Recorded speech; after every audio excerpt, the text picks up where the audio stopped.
para ver los tópicos de defensa fiscal, la NOM 035 y un tema que le llamamos financiamiento a través del mercado de valores. Entonces, bueno, le volvemos a dar la bienvenida a Francisco, por favor, ¿sí? Gracias.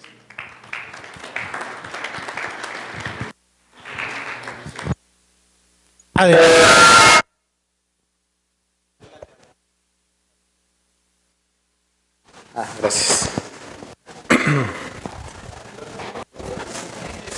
Hola, buenas tardes ya.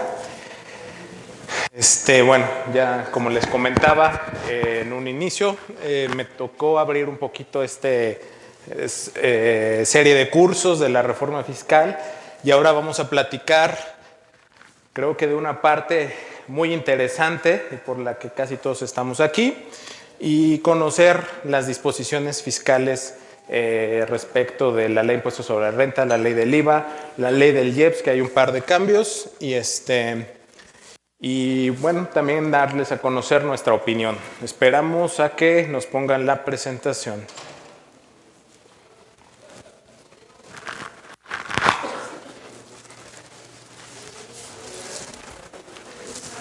Problemas técnicos para que vean que estamos en vivo.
¿Qué pasó?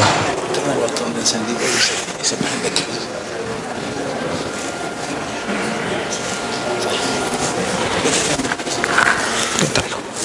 Bueno, ahora sí, ya vamos a comenzar. Vamos a comenzar con la reforma fiscal en materia del impuesto sobre la renta. Y ahí es donde muchas veces estamos preocupados con qué es lo que va a pasar, qué nuevas disposiciones. Entonces empezamos de lo suavecito a lo más fuerte, ¿no? Entonces, punto número 1. Todos recordaremos el famoso decreto para disminuir los pagos provisionales afectados por el pago de la PTU. Este decreto nace, si no me equivoco, desde 2003. Posteriormente se incorpora al artículo 16 de la Ley de Ingresos de la Federación. Y como buena práctica jurídica, práctica legal, la costumbre se vuelve ley, ¿no?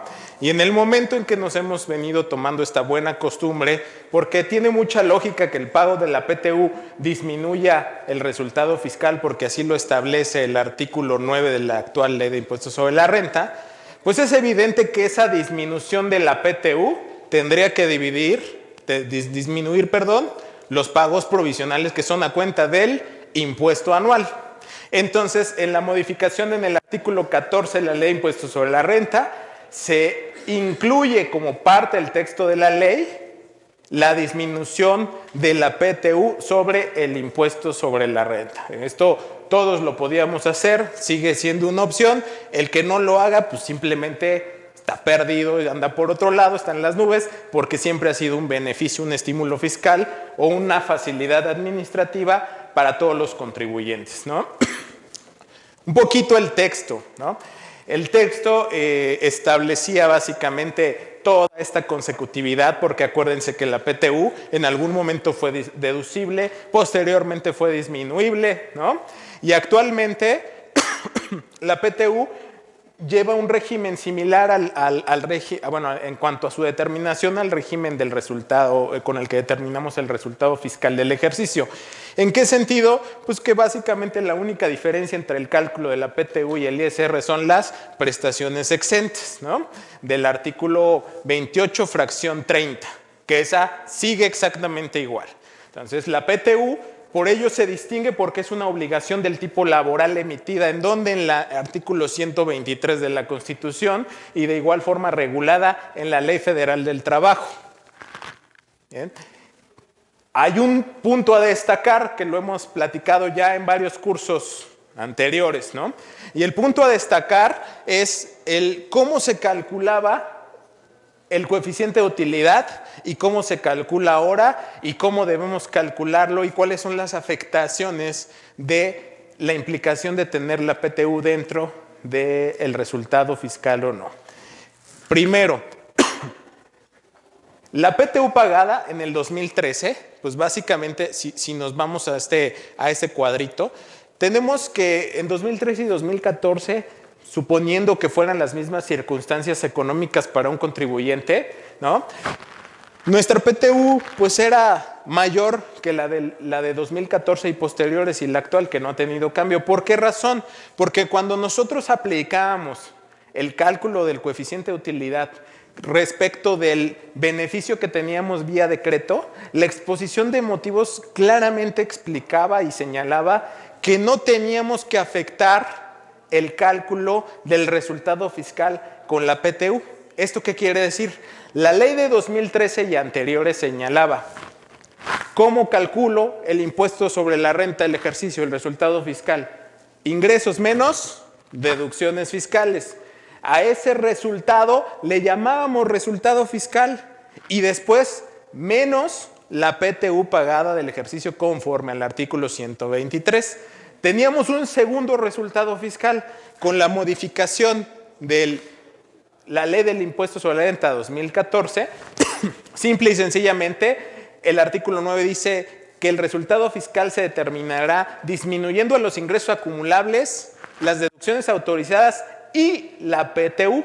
Es decir, ya no tenemos dos resultados fiscales. Al momento de calcular el coeficiente de utilidad, en el primer resultado fiscal, la exposición de motivos de este decreto decía, ¿sabes qué? Tú vas a utilizar el primero.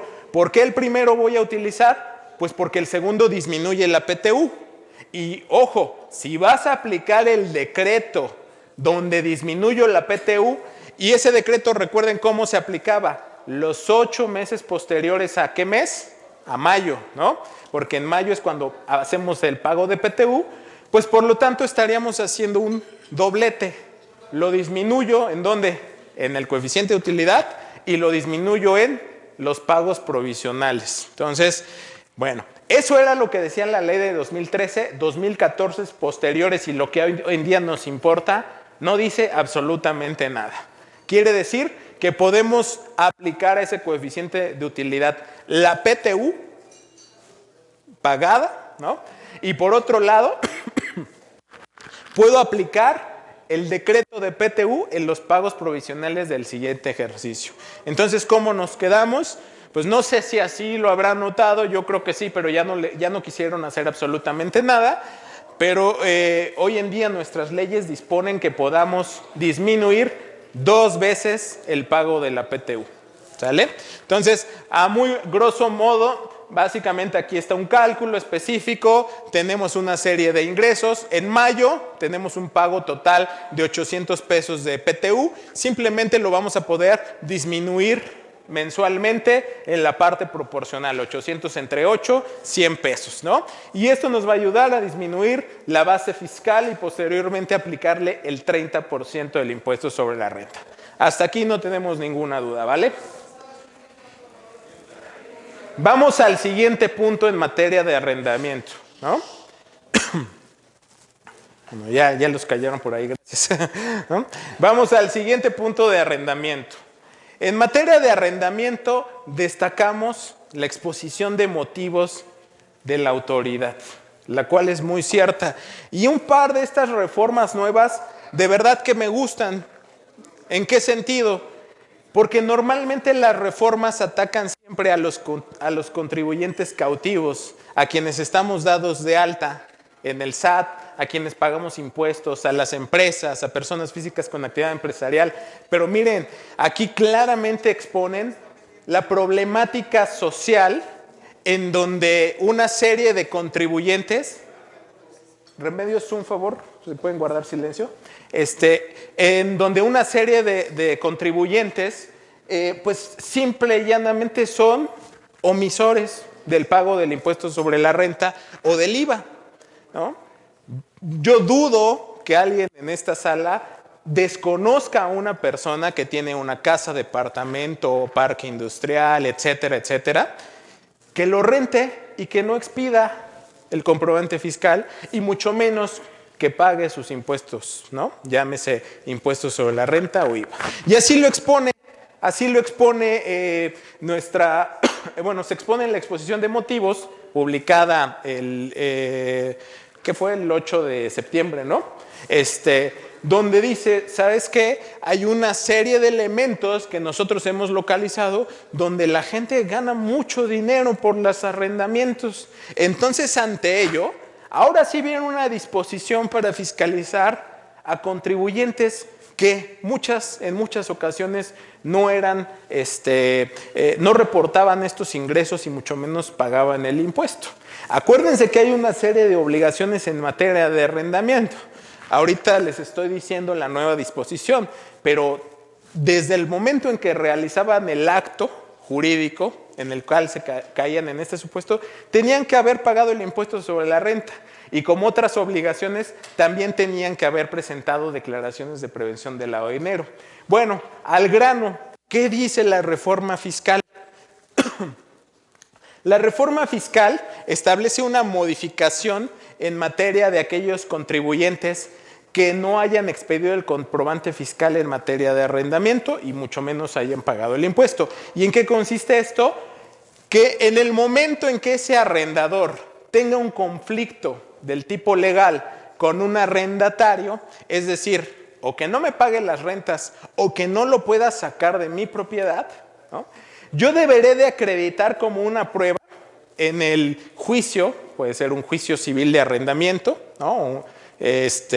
Dependiendo del estado, porque aquí en la Ciudad de México no hay tribunales mercantiles, son civiles, pero en otros estados pudiera ser mercantil, ¿no? En el sentido de que cuando yo me encuentre en ese conflicto tengo que acreditar los comprobantes fiscales y haber acreditado el pago del impuesto, ¿no? Bajo ese supuesto, el juez debe obtener esas pruebas, porque en caso de que no lo haga, el obligado de reportar ante el Servicio de Administración Tributaria será el juez. Es decir, si yo tengo un problema con mi inquilino que no me paga la renta, lo quiero sacar, meto una demanda de tipo civil, nos vamos a un pleito y estoy por ganar y es más, lo gano, lo saco y es más, hasta me cobra y le cobro intereses moratorios y daños y perjuicios y N cantidad de cosas y no presenté comprobantes fiscales ni pagué los impuestos, el juez inmediatamente se pronunciará y mandará esa información al SAT respecto de la omisión que hice como arrendador en el cumplimiento de mis obligaciones fiscales. Entonces, me parece una excelente modificación a esta regla, ¿no? Para muchos tal vez injusta, pero pues por fin se metieron con alguien que no necesariamente es contribuyente directo, ¿no? Por eso es que este par de cambios me parecen muy adecuados y con esto buscaríamos que aquellos omisores del pago del impuesto empiecen a regularizar su situación en materia de pago de impuestos, específicamente para el caso de arrendamientos. Y ahorita pues Alejandro tocó también el tema de la ley de extinción de dominio, entonces pues por ahí habrá algunos contribuyentes que si se encuentran en esos supuestos, ¿no?, tendrían esas afectaciones aún más graves, ¿vale? Ahora, hay un par de elementos interesantes, ¿no?, en materia del procedimiento para la emisión del comprobante fiscal. Sí, un segundito, por favor, ahorita si quieres tu pregunta. ¿Cómo cuál? Pues suponiendo que se tratara de una persona física, pues ¿hasta qué momento tengo la obligación de emitir el comprobante fiscal? Técnicamente, en materia de arrendamiento, tengo la obligación de emitirlo tanto en el mes o posiblemente cuando se configure el pago. Si no me paga, entonces, ¿por qué emitiría yo el comprobante fiscal? Entonces, ahí hay un par de elementos que podrían confundirnos respecto del cumplimiento de esta obligación, ¿no? Pero estamos hablando que, siendo muy honestos, ese problema en un contribuyente que paga sus impuestos queda de más o de menos, porque si yo pagué mis impuestos, en ningún momento voy a tener problema por la emisión o no del comprobante fiscal. Básicamente mi problema está si los pagué o no el impuesto sobre la renta o el IVA si se trata de un inmueble de tipo comercial. El problema está para aquellos que no pagaron, porque nunca emitieron el comprobante y que en caso de que hubiesen cobrado o no hubiesen cobrado, de todos modos ni lo iban a emitir. Ahí sí se configura esta problemática donde el juez inmediatamente va a informar a la autoridad. Ahora sí, Carlos, perdón. ¿Algún tiempo en caso el último año, los últimos 5 años? No, mira, básicamente yo me especificaría a las disposiciones generales en donde esta obligación, ¿sí?, inicia a partir del 1 de enero de 2020. Pero la obligación, ¿para quién hace? Para el juez, ¿no? Obviamente de manera indirecta para el contribuyente omiso de esos pagos de impuestos. Entonces, simple y sencillamente vámonos a lo siguiente, ¿no? Vamos a poner un caso. Yo, arrendador, renté mi departamento durante 10 años y durante los 10 años no pagué absolutamente nada, ¿sí? Sin embargo, el caso de mi inquilino me dejó de pagar los últimos 6 meses del 2019. Voy a un juicio, le gano, el juez me va a pedir los comprobantes fiscales, no los tengo, el juez avisa, llega el SAT y me dice, a ver, Francisco, pues ya te agarré en la movida, no me pagaste los impuestos y llevas 10 años sin pagarme los impuestos porque en tu contrato dice que le has cobrado la renta durante ese periodo, ¿no? Simple y sencillamente, la autoridad, ¿hasta cuántos años podría cobrarme? Hasta 5, ¿no? Entonces, el problema no es que esta obligación sea retroactiva, no, el juez en su sentencia está informando el día de hoy y ese día de hoy es posterior al 1 de enero. Sin embargo, las contribuciones que la autoridad puede recabar son en función de los últimos 5 años, de acuerdo con el artículo 28 del Código Fiscal. El juez simple y llanamente te va a pedir, demuéstrame los comprobantes fiscales. ¿No los tienes? Lo siento, tengo que informar al SAT, ¿no?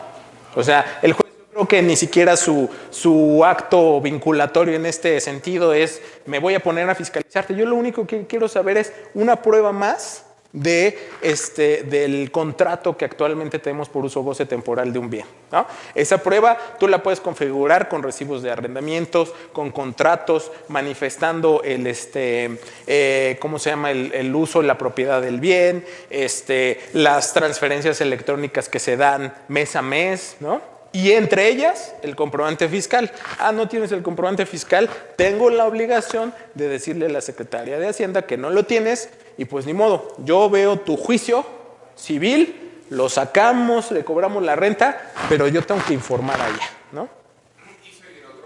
Y eso es otro camino, totalmente, ¿no? Del tipo fiscal. Bueno, constancias de retenciones, no me voy a detener en esta, nada más recuerden que igual repitiendo la misma temática de la de pagos provisionales, la costumbre se hace ley, las constancias de retenciones eran obligatorias en ciertos casos. Hoy en día tenemos un esquema totalmente electrónico. ¿Qué emitimos de manera electrónica? Facturación, recibos de nóminas, CFDIs de N cantidad de cosas, de complementos, ¿no? Y constancias de retenciones también. Llámese dividendos, pagos al extranjero, honorarios, etcétera, etcétera. Entonces, simple y llanamente nos metemos a que la obligación de expedir constancias de retenciones se elimina y se incorpora en el artículo 106 de la ley de ISR, 2929A del Código Fiscal de la Federación, donde se señala que esta facilidad implementada en 2014 pasa a ley, es decir, no tenemos la obligación de emitir constancias de retención, ¿no? Y si algún cliente, proveedor, extranjero, el que sea, les pide la constancia de retención, pues ya no existen. ¿Le tendrán que dar qué? El documento electrónico, ¿no? El famoso CFDI. Bueno, ahora sí empezamos con los temas un poquito más sensibles, ¿no? Y esta es la primera bueno, le hemos denominado reforma, pues que ni siquiera se ha tomado o se ha hecho pública, no hay mucha información al respecto, pero que creemos que es una reforma a todos los grandes contribuyentes. Ustedes ya conocen que existe una disposición en el artículo 27 sobre la deducción de intereses cuando son partes relacionadas. ¿Cómo se llama esa disposición? ¿Cómo se llama esa deducción que me limita la deducción de intereses con partes relacionadas?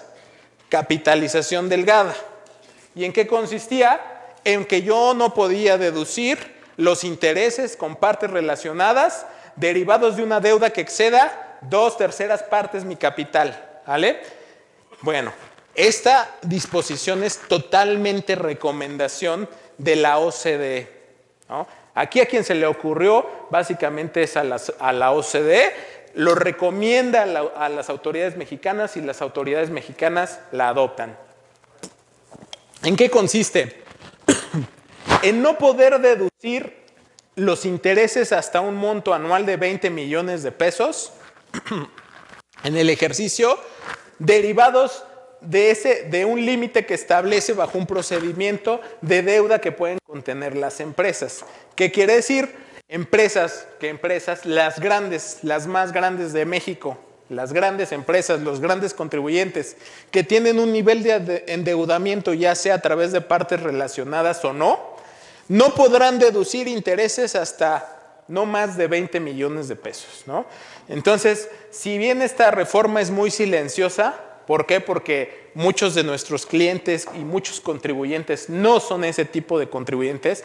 Es un golpe bajo totalmente a la inversión extranjera y al endeudamiento y financiamiento, porque estamos hablando de que mucho de ese financiamiento es para infraestructura, hidrocarburos o industrias muy potentes en México. Estamos hablando que simple y sencillamente no vamos a poder deducir hasta un monto de 20 millones. Sí.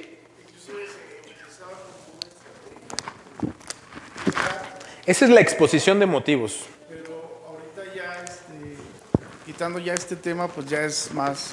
Creo que está tipificada también ya ese tipo de estrategia como no viable, ¿no? Pero, ¿cuál sería la estrategia, perdón? Pues los intereses, más que nada, poderlos hacer los deducibles. Digamos, en la exposición de motivos, simple y sencillamente te dicen, hemos detectado que empresas utilizan como estrategia fiscal la deducción de los intereses. Sí, pero yo conozco tenemos un cliente de esos niveles que tiene un apalancamiento que incluso supera los 20 millones. Y por supuesto que no es estrategia, es dinero que requiere de financiamiento para la inversión y desarrollo de sus actividades. Entonces, nuevamente caemos en este supuesto. Oye, ¿detectaron un par? Pues sí los detectaron y desafortunadamente por ese par pagan una serie de contribuyentes. Aquí estamos hablando que es un golpe bajo a la inversión, al financiamiento de las grandes empresas, ¿no? Porque pues todas las pymes pues simplemente no van a llegar a esas cantidades.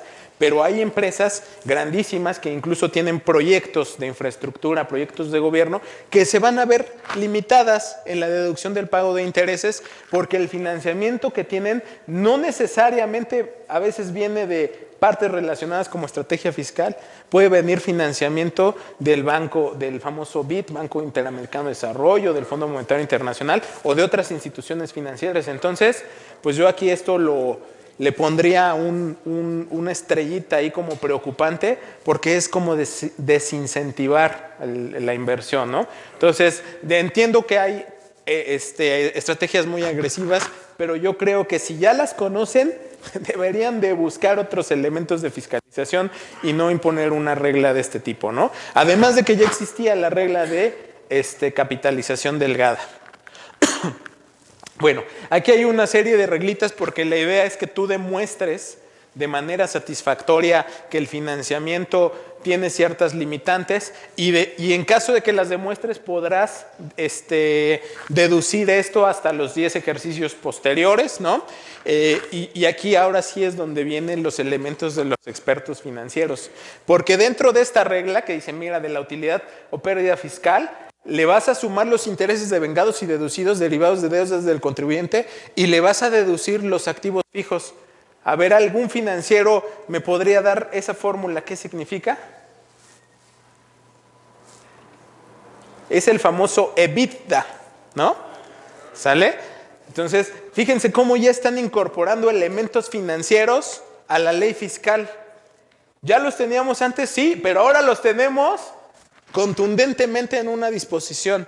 ¿Y esto qué quiere decir? Que tengo que determinar los elementos necesarios de materialidad partiendo de una utilidad fiscal.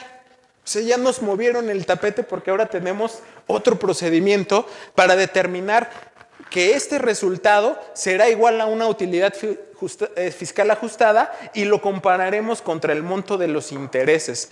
Aquí está justamente los intereses devengados a favor y los deducibles, o sea, el neteo de los dos.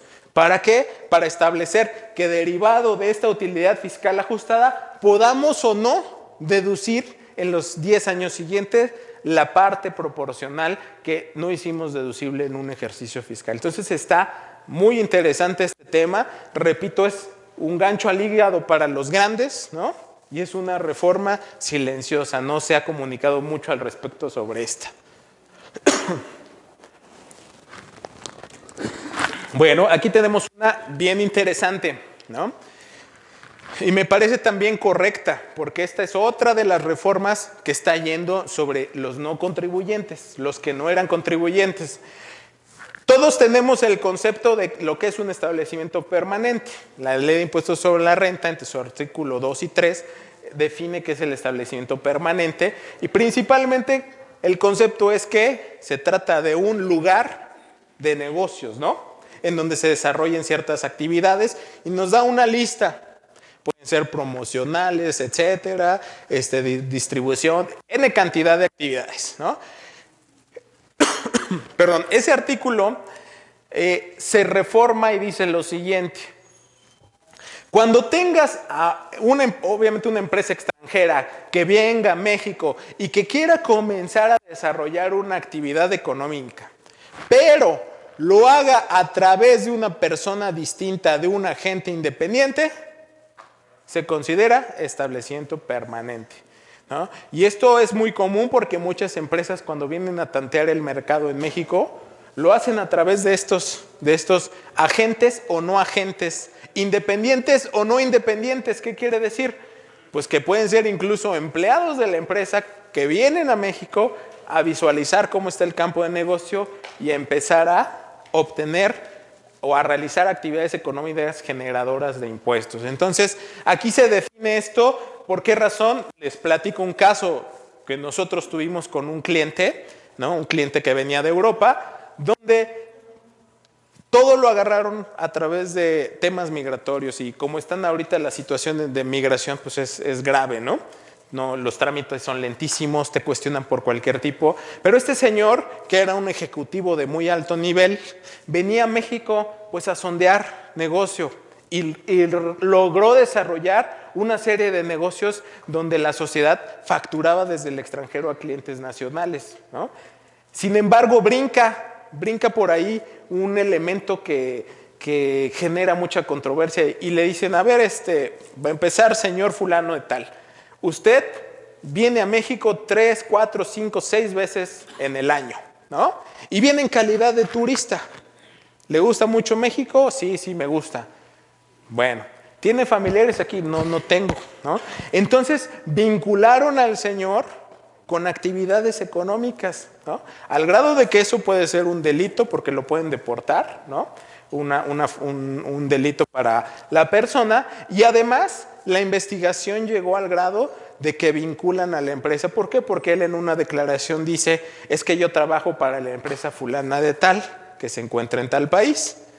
Y entonces la autoridad investiga y dice, a ver, esta empresa fulana de tal está realizando operaciones en México, ¿no? Y por lo tanto se le considera que tiene, a través de esta persona, un establecimiento permanente. ¿Sale? Entonces, fíjense cómo está tan interesante este tema, que las leyes están trascendiendo y rompiendo los límites que normalmente conocemos para el SAT, porque ya hay una vinculación con otra autoridad, que básicamente son las autoridades migratorias, ¿no? Entonces, tengan mucho cuidado cuando sus empresas, clientes, tanto tienen operaciones en México como las tienen en otro país, porque también es común que México, que la empresa mexicana tenga operaciones en otro país por algún proyecto y estemos mandando a la gente y la gente que mandamos no tiene calidad absoluta para poder realizar actividades económicas en ese país, y de inmediato pudiéramos generar o caer en la figura de un establecimiento permanente, ¿vale? Entonces, esta es otra reforma en materia de establecimiento permanente. Ok, la no deducibilidad a través de pagos de un acuerdo estructurado, y esto básicamente se refiere a los ingresos sujetos a un régimen fiscal preferente.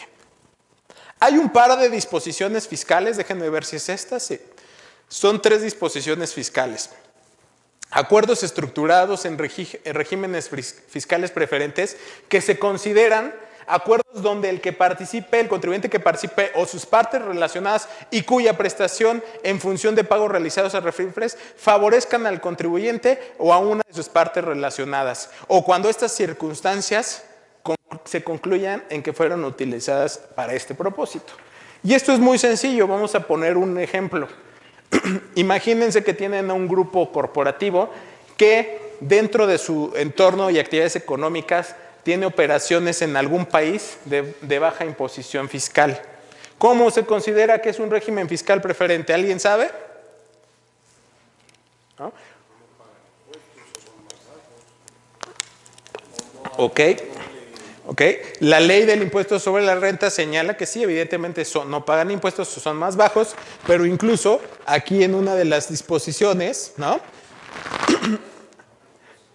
En una de las disposiciones, más allá de la reciprocidad, dice que, y aclaran, cuando en ese país o entidad extranjera se pague el 75% menos que el impuesto sobre la renta en México. ¿Y cuál es el impuesto sobre la renta en México? 30% personas morales y 35% personas físicas. Nos encontramos en una figura de un régimen fiscal preferente, y se las pongo así de sencillos. Un estado americano como pudiera ser Delaware, o incluso estados canadienses que tienen baja impositiva fiscal, pues se encuentran simple y sencillamente dentro del régimen fiscal preferente. Entonces, cuando la autoridad detecte que dentro de nuestras operaciones hay circunstancias que originan a que dentro de mi grupo multinacional se están beneficiando en materia fiscal por la tasa impositiva de alguno de los países, nos encontramos ante un acuerdo estructurado. Y si configuran y determinan que es un acuerdo estructurado, la consecuencia es que no sean deducibles dichos pagos, ¿no? Entonces, ese es un elemento importante. Hay muchas figuras, no necesariamente de las grandes empresas. Nos hemos topado con muchas figuras fiscales de pequeñas y medianas en donde hay beneficios donde los contribuyentes a veces ni cuenta se han dado que se encuentran en esa disposición. Entonces, pongan atención a eso, y principalmente a las empresas multinacionales, ¿no? Entidades extranjeras transparentes y fiscales, figuras jurídicas en México. Bueno, fueron figuras extranjeras. Bueno, primero hay que definir esto porque creo que está un poco difícil de entender. Una entidad extranjera transparente es aquella entidad donde todas las obligaciones contributivas pasan directamente al socio o accionista o a las personas, figuras jurídicas que son beneficiarias de la actividad económica. Esto es muy conocido en Estados Unidos, en ciertas sociedades, donde a pesar de que tú tienes una sociedad mercantil, la figura jurídica en el pago de los impuestos es que la sociedad realiza las actividades económicas, pero el pago de impuestos se va a los socios accionistas como si fueran una persona física, ¿no? Y así como esa figura las hay en muchos otros países. Entonces, ocasionalmente, ¿sí?, estas figuras transparentes, denominadas transparentes para efectos jurídicos, son utilizadas para evitar el pago de retenciones o el pago de impuestos en operaciones multinacionales. Básicamente, ¿en qué consiste la nueva reforma? Cuando dichas entidades extranjeras o las figuras jurídicas hayan establecido la administración principal de su negocio o dirección efectiva, se consideran residentes en México, ¿no? Esto nada más tiene que ver que este tipo de figuras transparentes que muchas veces realizan o tienen su principal administración de negocio o su dirección efectiva en México, pues inmediatamente van a caer en la forma de tributar bajo la ley del impuesto sobre la renta, ¿no? Entonces aquí respaldamos esto porque es muy común que incluso empresarios mexicanos creen estas figuras para buscar que la residencia fiscal sea en otro país donde la carga puede ser tanto menor como ciertos beneficios, no necesariamente que existan regímenes fiscales preferentes, pero por ahí nosotros tenemos un cliente que sí muchas veces dispone que es mejor pagar los impuestos en Estados Unidos que en México, no porque sean más baratos, sino porque allá tiene ciertos beneficios en materia de devoluciones, ¿no? Entonces, pues esto está muy interesante porque con independencia de esa estrategia que lleve y su residencia fiscal a través de una entidad transparente, si su residencia cae en México, se vuelve objeto de la ley del impuesto sobre la renta, ¿vale?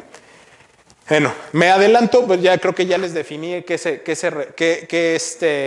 cuál es el concepto de una entidad transparente, ¿no? Entonces, vámonos a esta disposición y básicamente también ya me adelanté, lo comenté anteriormente, pero simple y sencillamente es la definición más contundente de lo que se trata un régimen fiscal preferente, ¿no? Las disposiciones tienen importantes modificaciones, ¿no?, y se deberán considerar los siguientes elementos. La utilidad o pérdida que generen todas las operaciones en el año de cada entidad. La utilidad consolidada en caso de que tengan participación en dos o más entidades extranjeras, residentes en un mismo país o jurisdicción y se consoliden para efectos fiscales. Ojo, entonces estamos hablando de empresas multinacionales, ¿no? Y para efectos de poder llegar a la definición del 75%, del 30%, no solo hablamos de que el país tenga una tasa impositiva menor bajo estas circunstancias que la ley del impuesto sobre la renta de México, sino hablamos de que el grupo en total esté teniendo un beneficio y por eso incluso habla de la consolidación de sus operaciones, ¿no?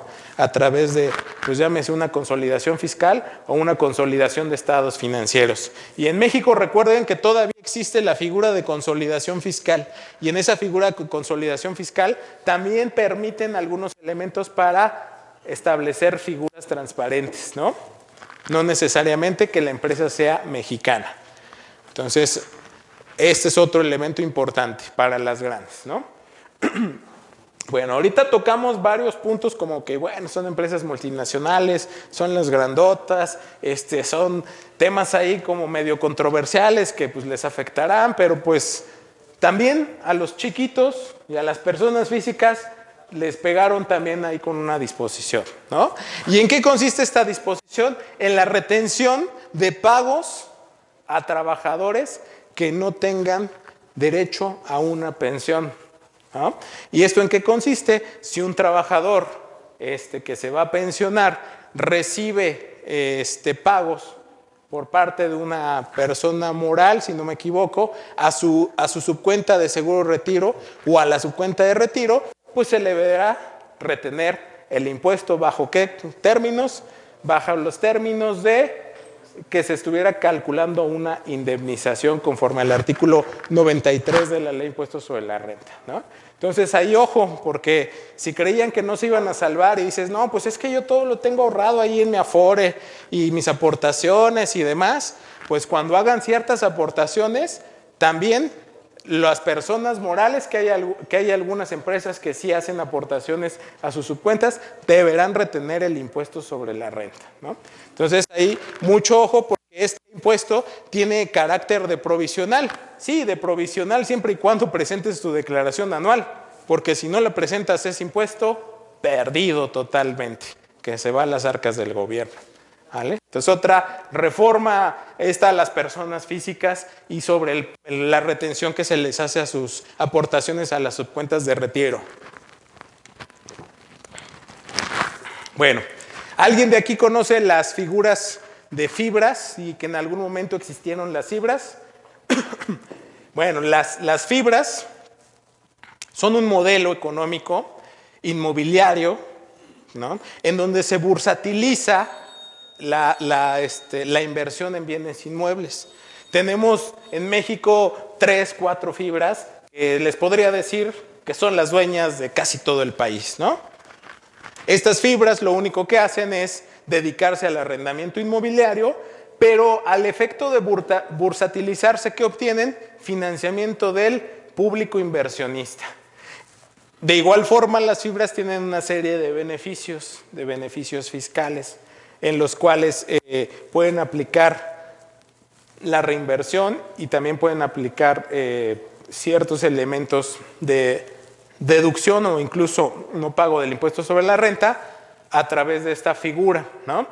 Entonces, simple y sencillamente la reforma dice que en el 2021 ya no existe esta figura jurídica, este beneficio. Entonces, ya en el año 2014, creo, o 2011, no me acuerdo, habían quitado las fibras y hoy día quitan las fibras.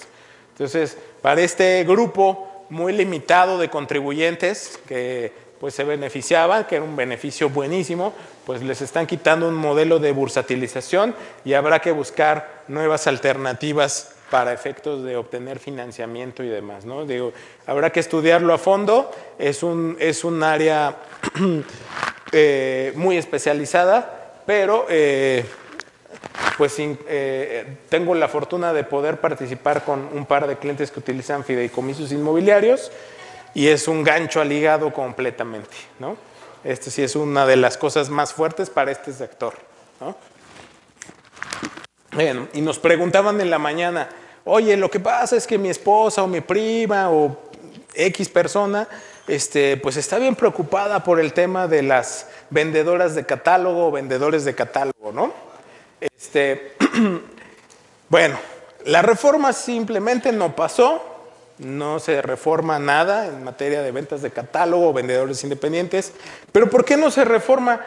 Porque pues es una tontería reformar algo que ya estaba adentro de la ley. A ver, la ley en su título 4, capítulo 2, en materia de actividad empresarial, dice que tú tienes la obligación de pagar los impuestos cuando tengas ingresos acumulables por actividad empresarial. ¿Cuál? La venta de collares, la venta de productos, no voy a decir marcas y demás, pero las famosas multinivel, ¿no?, muy conocidas, que son estos batidos, los que venden zapatos, los que venden ropa, etcétera. O sea, en ningún momento la ley los ha quitado de la mira.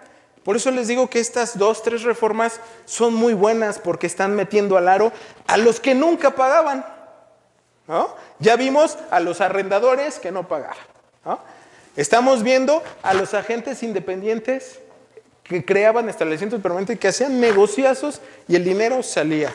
Y ahora estamos viendo a vendedores independientes. Y vendedores independientes, mencioné a estos, ¿no? Todos tenemos a un familiar, un amigo o amiga que vende sus productos, ¿no? ¿Y paga impuestos? Pues normalmente no. ¿Tiene la obligación? Desde que se creó la ley de impuestos sobre la renta, tiene la obligación.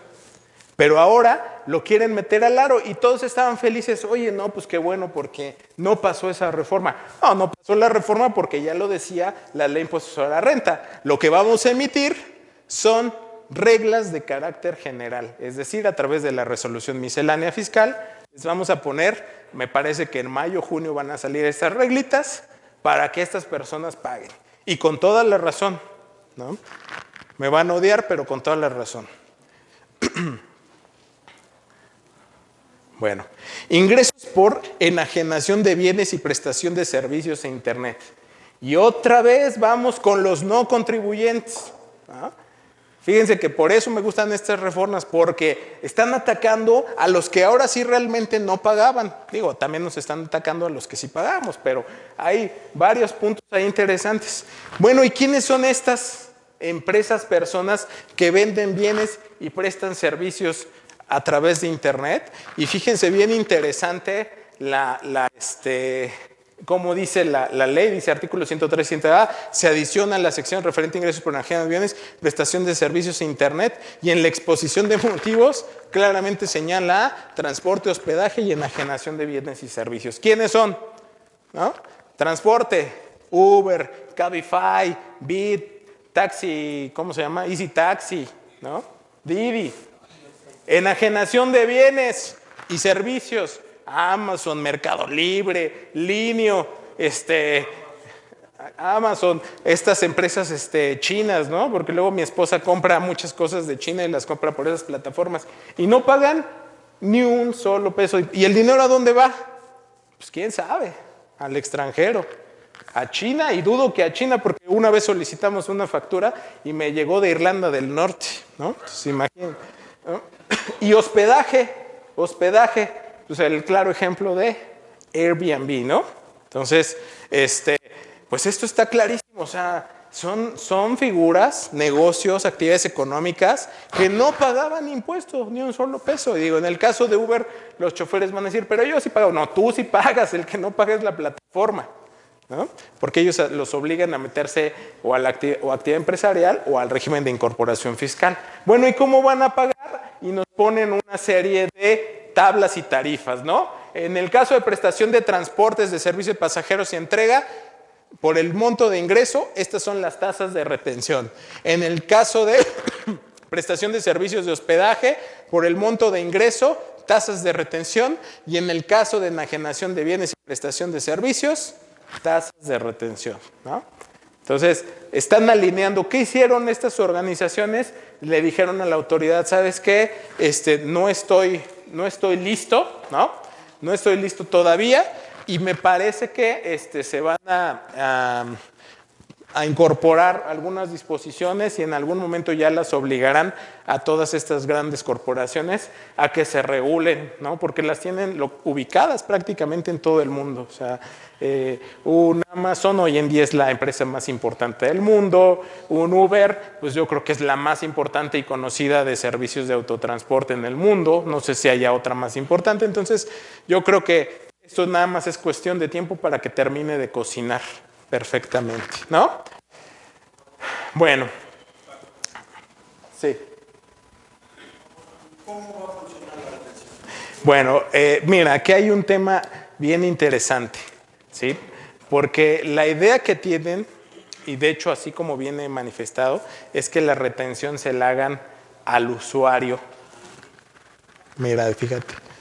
O mejor dicho, al que realice la actividad, no al usuario, al que realice la actividad, ¿no? Entonces, a mí me parece que quieren imponer específicamente de algunas empresas que ya han detectado, ¿no?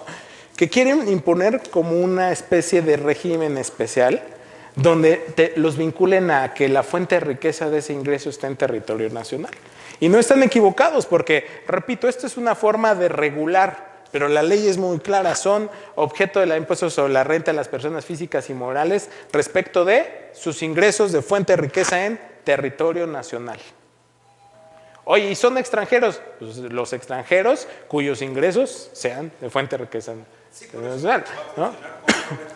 Exactamente. Va a funcionar como retención, pero precisamente no llegó más allá, porque todavía ni las plataformas están preparadas y yo creo que el gobierno no tiene los elementos. Por ahí, no sé si lo puse, hay una notita que dice que, o en disposiciones transitorias, que la fiscalización a todas estas empresas de Internet comenzará a darse a partir del 1 de enero del 2021. Ajá. Sí, les están dando como un año de... Ah, por cierto, la famosa fibra, igual, Te estoy hablando de 3 elementos por ahí. Vicente, no sé si ya se fue, Vicente dijo que las operaciones estas de asesores fiscales y demás, ¿cuándo entran? 2021. Fibras, 2021. Ah, bueno, esta es otra que también. Entonces, están preparándose, ¿no? Pero me parece realmente una buena reforma fiscal, ¿no? Sí, sí es dinero que se va del país, donde no se queda absolutamente ningún beneficio. Seguramente se va para un paraíso fiscal. Exactamente, ¿sí? ¿No? Bueno, algo similar vamos a tener con el arrendamiento de bienes. ¿Qué tipo de bienes? Muebles destinados a actividades comerciales, industriales y científicas. Y tú dices, chihuahua, ¿y esto cómo está? Arrendamiento de bienes muebles de residentes extranjeros que lo hagan a un residente en el país. ¿Y en qué consiste esta reforma? Pues en que ahora ya no les vamos a dar el tratamiento de arrendamiento, les vamos a dar el tratamiento de regalías. ¿Y las regalías, bajo qué tasa de retención les aplica? Pues el 25%, ¿no? Porque es un tema muy subjetivo, ¿no? En donde digo, oye, sí, yo te voy a rentar actividades comerciales, industriales o científicas, y posiblemente sea una forma incluso de retirar recursos del país. Esto, de igual forma, dice, obviamente es para extranjeros, habla que es un 5% para contenedores, remolques y semirremolques importados temporalmente, un 1% para aviones concesionados y un 25% para los demás casos, ¿no? Cuando los bienes sean aprovechados en México o las regalías, o sea, ya dijo, a ver, tú eres regalía, ¿eres arrendamiento? Sí, para efectos mercantiles, civiles y que no sé qué, haz tu contratito, ¿no? Pero para efectos fiscales eres regalía. Y que éstas sean pagadas por un residente en México o por un residente en el extranjero con establecimiento permanente en el país, ¿no? Entonces, otra vez, ¿a quién le están pegando? Pues a aquellos que usualmente pueden llevarse el dinero de México sin pagar un solo peso de impuestos, ¿no? Está interesante esta reforma porque hay muchos elementos a valorar, como cuáles, tratados para evitar doble tributación, ¿no? Específicamente cuál es el tratamiento de regalías para efectos del Código Fiscal de la Federación. Además, el famoso concepto que siempre nos han puesto en resolución miscelánea que se llama beneficio empresarial. Oye, ¿esto cabe o no en beneficio empresarial? No lo sé, creo que es un elemento importante a valorar, porque si se tratase de un beneficio empresarial, ¿qué tiene el beneficio empresarial? ¿Alguien sabe qué tiene el beneficio empresarial? Pues que no es objeto de retención alguna, no se paga el impuesto, pero hay elementos para configurarlo y sin caer en ese supuesto. Entonces, creo que eso podría ser un elemento que tendríamos que ponderar, ¿no? Bueno, hasta aquí tenemos la reforma 2020. Oye, por ahí hay una reforma que conjuntamente con el IVA la vamos a analizar, ¿no? Y que esta es la reforma que está volviendo locos a todo el país y que está volviendo locos a todos los despachos, a todos los contribuyentes. ¿Y cuál? ¿No? Bueno, a ver, antes de entrar a esa, porque ya me estaba adelantando, nada más haciendo referencia a los servicios digitales, ¿sí? En materia de la ley del IVA, ya estamos ahora sí en materia de la ley del IVA, se consideran servicios digitales los que se mencionen en el propio precepto, aun cuando se proporcionen a través de aplicaciones y contenidos de formato digital. Nos dan una definición de lo que es un servicio digital, que esto es buenísimo, ¿no? Y se considera que el receptor del servicio se encuentra en territorio nacional cuando se dé cualquiera de los supuestos siguientes: que el receptor haya manifestado al prestador del servicio un domicilio en territorio nacional, que el receptor del servicio realice el pago al prestador en un intermediario ubicado en territorio nacional, que la dirección IP se encuentra en territorio nacional. Úchala, ya hasta el SAT tiene especialistas tecnológicos para identificar sus direcciones IP, ¿no? Esto estamos hablando ya de elementos mucho más pesados, ¿no? que el receptor haya manifestado al prestador del servicio un número de teléfono, un código de país que corresponda a México. Lo que quieren analizar es vincular a estas empresas que prestan servicios digitales que efectivamente estén realizando un acto en el país. ¿Por qué? Porque la ley de impuestos sobre la renta, y siempre regrésense a los inicios, ¿qué grava? Actos o actividades realizados en territorio nacional. Exactamente, ¿no? Bueno, en materia del IVA también habla de los residentes extranjeros sin EP, sin establecimiento permanente, aunado a la reforma fiscal que vimos para efectos del impuesto sobre la renta, y dice, en materia de servicios digitales, pues deberán de tramitar todo esto.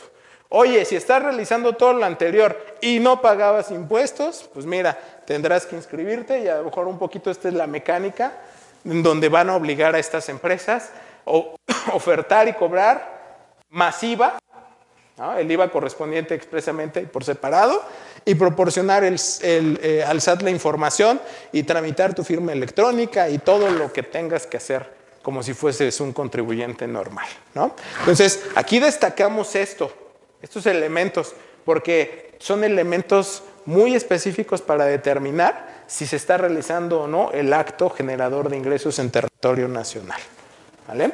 Ahora sí, vamos a entrar a la locura del momento, la subcontratación. Bueno, le pusimos subcontratación porque así dice la exposición de motivos. Pero la modificación, a ver, ¿qué hice? Me equivoqué aquí. Ok. La modificación al artículo 1A de la ley del IVA es simple y sencilla.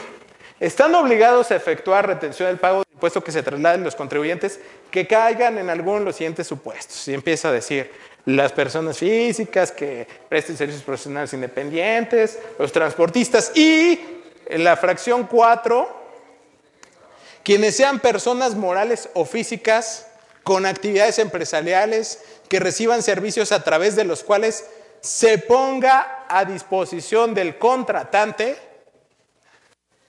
o de una parte personal que desempeñe sus funciones en las instalaciones del contratante o de una parte relacionada, o incluso fuera de estas, estén o no bajo la dirección, supervisión, coordinación o dependencia del contratante, independientemente de cómo le denomines en la obligación contractual. En nuestra experiencia de 3 semanas, hemos tenido infinidad de proyectos derivados de esto, desde consultas hasta análisis técnicos que tenemos que hacer con nuestros clientes. La pregunta más fácil que nos han hecho y que la respuesta es un contundente no, es que le voy a cambiar el nombre a mi contrato. El contrato es uno de los muchos elementos. No sirve para nada si no tiene los demás elementos, ¿sí? Porque dices, es que mi contrato me lo hizo una de las firmas más importantes de abogados de México. Pues está bien, el contrato puede estar muy bonito, pero una cosa es el contrato y otra cosa es lo que haces. Y si tú en tu actividad realizas otra cosa, el contrato no sirve para nada. Es más, aquí dice, independientemente de la denominación que le dé la obligación contractual. Okay, entonces ya vimos que el contrato refuerza, sí, pero no sirve. Con eso yo no me desvinculo. La otra pregunta, que es la primera, que me adelanté, ¿por qué ese cliente nos decía, oye, yo cambio el contrato? Pues porque él dice, yo no soy un outsourcing, ¿no? Oye, ¿y qué tiene que ver el outsourcing aquí? Si la retención para muchos es sobre la prestación de servicios. Donde pongas a disposición o no a una, donde pongas a disposición, perdón, no es disposición de una persona, siendo que esta persona se encuentre desempeñando funciones en tus instalaciones o no. Tengo una amiga que, bueno, ella no está, es contadora, pero no está tanto en el área fiscal, está más en el área contable y tiene su despacho, y me manda su factura, porque me ayuda con algunas cosas, y me pone la retención del IVA y le digo, oye, ¿qué estás haciendo? Pero si tú eres servicios contables, servicios fiscales. Ah, no, pero es que ahí dice, no, espérate. Vayámonos con calma, ¿no? La disposición para dónde va dirigida. En la exposición de motivos, y por eso empecé con esta exposición de motivos, se habla de la subcontratación y en el paquete económico claramente establecen que se habla de la subcontratación de personal. Sin embargo, el legislador inteligentemente lo que hizo fue dejar un anzuelo para ver quién lo cacha, quién cae en esas redes, quién cae en ese anzuelo, e inmediatamente llevarlo a una serie de disposiciones mucho más abundantes y obligaciones de las cuales pues no necesariamente estamos visualizando de manera objetiva. Algunos me dirán, oye, sí, pero la disposición es ambigua. Pues sí, ante la ambigüedad, pues ¿qué tengo que aplicar? Primero, de manera estricta la legislación, porque así lo manifiesta el artículo 5.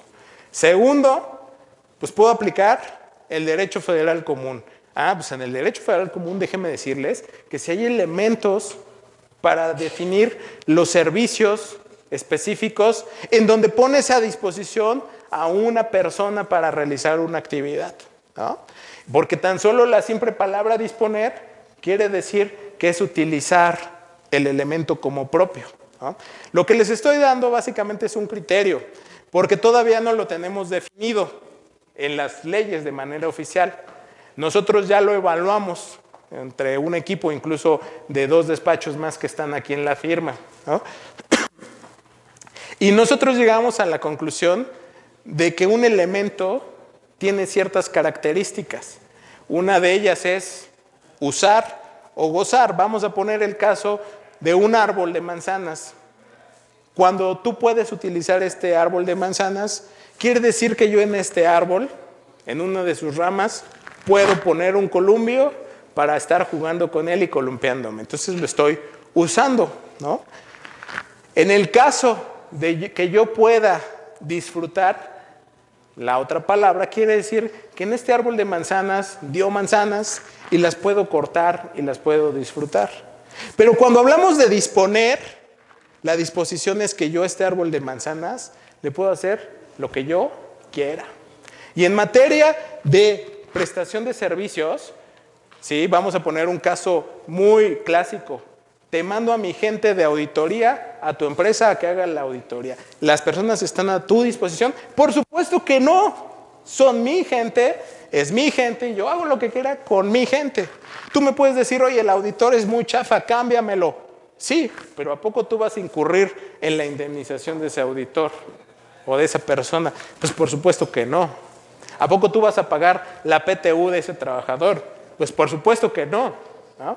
Tú simplemente estamos contigo por un servicio que se llama auditoría de estados financieros, auditoría de dictamen fiscal o del IMSS o lo que quieras, ¿no? Estoy poniendo ese ejemplo para efectos de contadores, pero hay ejemplos muchísimo más graves, ¿no? Sí. Francisco, lo vimos ahorita en un cliente, nada más, a ver, es un cliente que tiene 2 técnicos, ese tiene sus 2 técnicos y esos 2 trabajadores los manda a otra empresa a hacer los servicios de mantenimiento, pero en la otra empresa reciben órdenes, como van a hacer.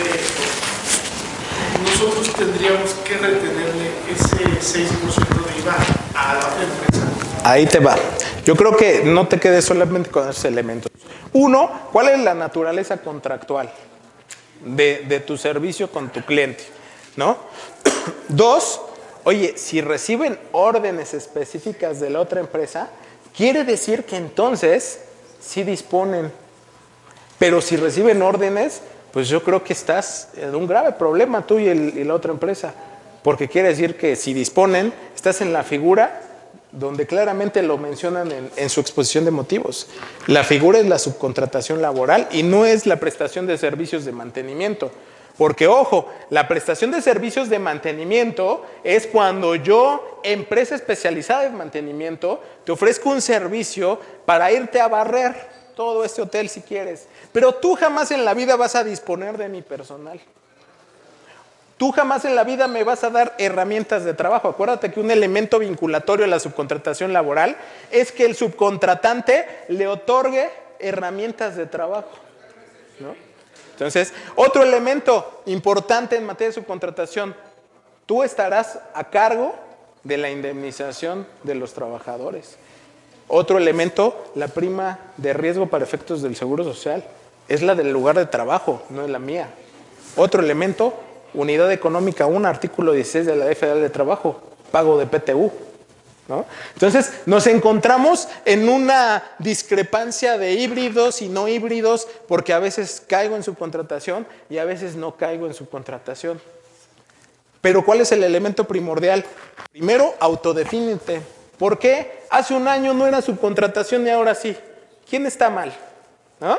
Hace un año ni estamos preocupados por el tema de retención. Olvídate la retención, eso es lo de menos.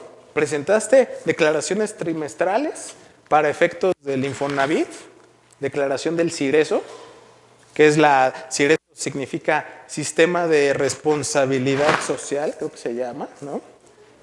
¿Presentaste la declaración trimestral del IMSS y te diste de alta en el CIEP, clave de identificación del beneficiario? Que hoy en día que lo analizamos nadie la conoce, ¿no? Oye, ¿presentaste mensualmente declaraciones de prevención del lavado de dinero? Si tú te autodefines con retención, eres un outsourcing. Y olvídate la retención, las obligaciones que tienes que cumplir hacia atrás y hacia adelante, ¿no? Ahora, bien, otro elemento y fundamento importante, decíamos que lo íbamos a vincular con la ley del impuesto sobre la renta, porque decían, oye, pero es que ahora en impuestos sobre la renta, vamos a poner el caso de, perdón tu nombre, se me fue, Gabriel, ¿no? Gabriel dice, es que yo presto servicios de mantenimiento, un elemento, le entregabas los FDIs, los pagos de impuestos, recibos de nómina, liquidaciones del Seguro Social, no se los entregabas. ¿Por qué? Porque no te vendías como outsourcing. Pero si yo fuese un outsourcing, tenía la obligación de entregarlos, ¿sí o no? Sí.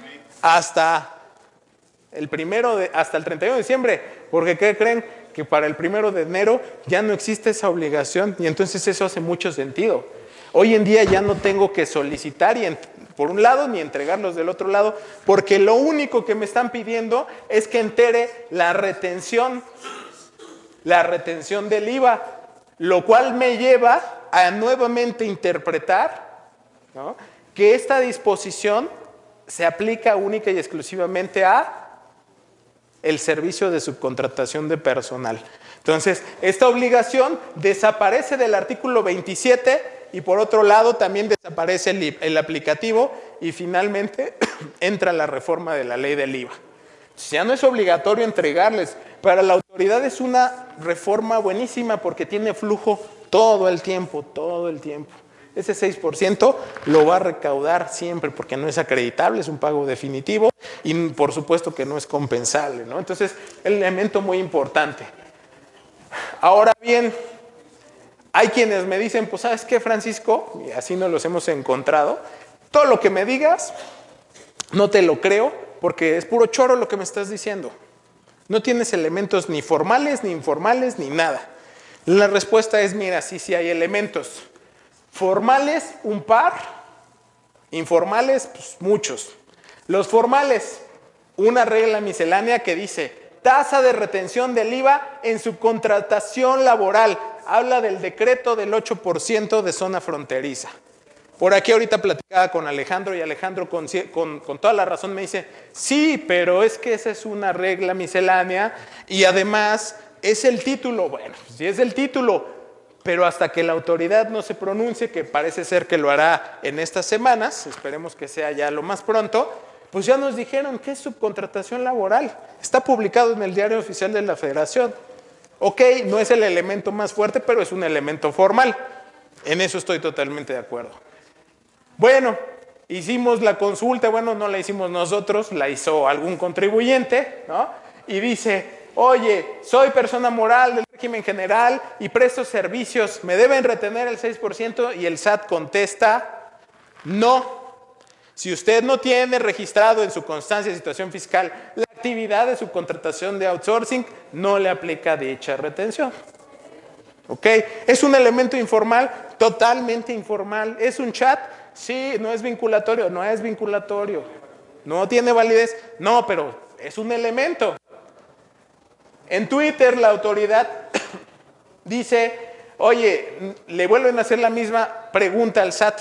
Y el SAT dice, se llevará a cabo la retención cuando se ponga la persona a disposición de otra contratante. Y refuerza ahí, oye, pues sigue siendo un elemento no tan fuerte. Y finalmente la Prodecon se manifiesta y dice, en materia de retención por servicios a través de los cuales se ponga personal a su disposición, independientemente de lo anterior y analiza todo, la regla, Prodecon al realizar su análisis y estudio de exposición de motivos de la iniciativa, como las consideraciones de distintas comisiones del Poder Legislativo, estima que la retención del artículo 1A, fracción cuarta, aplica solamente a los servicios que deriven de una subcontratación laboral, ¿no? ¿Son elementos informales? Sí. ¿Qué se espera? Que la autoridad emita un criterio ya lo más pronto posible. No creo que modifiquen la ley, ¿no? Es un criterio, pero ¿qué pasa? Aquellos contribuyentes que ya cayeron en el anzuelo, pues aguas. Bueno, servicios de vigilancia, vamos a poner dos cosas, porque aquí es un poco contradictorio. Fíjense, en esta misma resolución dice, revisar tus operaciones será muy importante para evitar que omitas efectuar una retención. Por ejemplo, si eres una persona física con actividad empresarial que recibe los servicios de seguridad privada y dicha empresa pone a tu disposición personal para resguardar tus instalaciones, deberás efectuarle la retención. Pero ojo, hay cierta seguridad considerada como subcontratación laboral y hay cierta seguridad que se considera como un servicio prestado. Y vamos a poner un par de diferencias, te lo digo porque tenemos un cliente muy grande de seguridad que está en esa problemática y me dice, pues es que mira, hicieron un evento en el Zócalo, ¿sí? Y pues que era un evento donde iba a estar un artista famoso, pues ya sabes, al pueblo pan y circo, ¿no? Entonces pusieron ahí el artista famoso para que toda la gente vaya a verlo y todos estemos felices, ¿no? Y me contrataron para poner seguridad. ¿Quién que te contrató? Pues el gobierno de la Ciudad de México. ¿Esa seguridad lleva retención o no lleva retención? ¿Por qué razón? Porque estás poniendo ojo, para mí sí, no sé por qué. No importa si es una persona física o moral la que recibe el servicio. Estás poniendo a las personas en beneficio de uso del gobierno del Distrito Federal. Ok, a ver, vamos a regresarnos porque a lo mejor no me di a explicar. A ver, ¿la retención aplica en qué casos? Okay. Olvidémonos de que si pones a disposición. ¿Estamos de acuerdo que poner a disposición es subcontratación laboral o no? ¿Sí? Ok. Entonces, si poner a disposición, ya ahorita lo vimos, es una interpretación. ¿Qué es lo que debemos hacer? Solicitar la confirmación de criterio del SAT. Y con eso se acabó el problema, sabemos lo que somos. Okay. Si estamos de acuerdo que la retención es subcontratación laboral, la subcontratación laboral, ¿qué conlleva? Presentación de todas las obligaciones que les dije. 2, que tú seas el responsable solidario del trabajador, ¿cierto? Que tú le pagues incluso su indemnización o finiquito o terminación laboral y que incluso le pagues la PTU vía unidad económica, ¿sí? Perdón. No, en el sector de la construcción. No, si quieres déjame concluir esta idea y ahorita hablamos del sector construcción, ¿no? Entonces, estamos ciertos que la subcontratación laboral está definida. ¿En dónde? En el artículo 15A, 15, 16, 17 de la Ley Federal del Trabajo, ¿sí? En el caso que yo puse, los voy a contratar un día para la seguridad de ese evento. ¿Es subcontratación laboral? La pregunta sería, ¿es subcontratación laboral? A ver, otra vez, voy a tratar de hilar. Estamos de acuerdo que la retención va sobre la subcontratación laboral. Y la subcontratación laboral tiene elementos que ya los describimos. Si yo los contrato por un día, yo gobierno, me vuelvo patrón de estos trabajadores por un día. Totalmente no. totalmente no. La subcontratación laboral está muy bien definida en la Ley Federal del Trabajo. Ahora te voy a poner un caso en donde sí. Supongamos que el gobierno hace otro evento y requiere la seguridad también por una semana, ¿sí? Y dice, pero ¿sabes qué? Esta gente de seguridad se queda bajo mis órdenes, porque ahorita, exactamente, ahorita va a llegar Donald Trump a México, ¿sí? Y quiero seguridad en todo este lugar y mi policía ineficiente pues no es capaz de, entonces tengo que contratar seguridad privada. No lo hace, pero eso pasaría, ¿no? Entonces en ese momento yo tendría que exponer en el contrato, de subcontratación, los elementos donde ahora sí, estos trabajadores están totalmente a tu disposición. Están totalmente a tu disposición que tú les vas a entregar las herramientas de trabajo. Y en esos elementos, ahora sí nos encontramos en una subcontratación laboral. Pero ¿qué pasa en las circunstancias? Si, por ejemplo, en materia de seguridad, ¿no? Con nuestro cliente tenemos los dos casos. Casos hasta donde decimos, a ver, me contratas la seguridad de un centro comercial. Y en el centro comercial, a mí me valen gorro tus trabajadores. No tiene que pasar absolutamente porque para eso te contraté. Y si un trabajador no cumple con sus requisitos, lo quitas, pero yo no cubro con esos costos. ¿Sale? Y hay otro tipo de clientes que le dijeron, pues yo quiero la seguridad en este espacio, pero yo decido, ¿sí?, quién es la persona de seguridad. Y entonces ahí sí entramos en subcontratación y acá no entramos en subcontratación, ¿no? Entonces hay elementos muy difíciles de evaluar en este momento, pero por eso digo primero autodefínanse, ¿no? Porque si estamos de acuerdo que esta regla va para subcontratación, ¿por qué el 31 de diciembre y hacia atrás no era subcontratación y ahora sí? Así de sencillo, ¿no? ¿Por qué antes no me dabas ese tratamiento y ahora me quieres retener? Explícame. Y analicen esos elementos, porque el primer factor es determinar qué es lo que realmente hoy en día estoy ejecutando en mi acto o actividad. O sea, partamos nuevamente del supuesto. Artículo 1A de la ley del IVA. Se consideran objeto de la ley del IVA las personas físicas y morales que realicen actos o actividades. ¿Qué actos o actividades? Enajenación, prestación de servicios, uso, goce temporal e importación de bienes. Entonces, ¿qué acto o actividad estoy haciendo para que me trates de esta forma? Y por otra parte, ¿quién es el cliente para decirme cuál es mi situación fiscal? ¿No? Quien debe de definirme mi régimen fiscal es perfectamente la autoridad.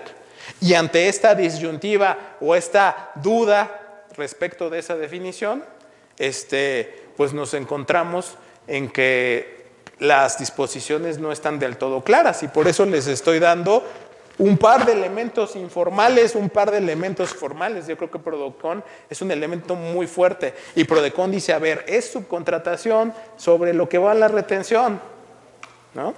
Y si no soy subcontratación, pues no lleva retención. Y la subcontratación laboral, ya olvídense de que si lo pongo a disposición o no. A ver, vea la Ley Federal del Trabajo, la subcontratación laboral es, ¿sí?, que tú seas responsable solidario, que tú te encargues de preservar los derechos del trabajador en cuanto a su carga social, ¿sí?, y tus obligaciones laborales, como el pago de sus prestaciones mínimas.